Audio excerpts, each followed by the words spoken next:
السلام عليكم.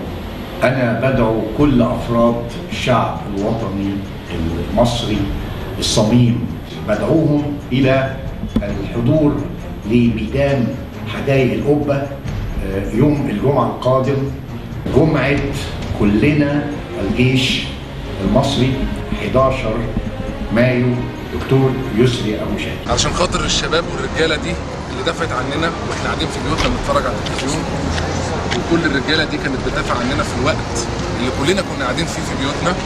محتاجين كلنا ننزل في جمعة كلنا الجيش المصري. جمعة الجيش المصري كلنا الجيش المصري.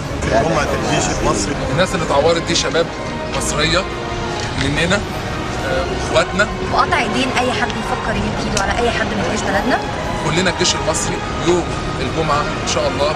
شعب مصر كله نازل يقول لهم شكرا ليكم، شكرا يا رجالة مصر. يوم الجمعة 11/5 ميدان الحدائق كلنا مستنيينكم الجمعة، جمعة الجيش المصري وسند الجيش بلدنا. شكرا ليكم، شكرا يا رجالة.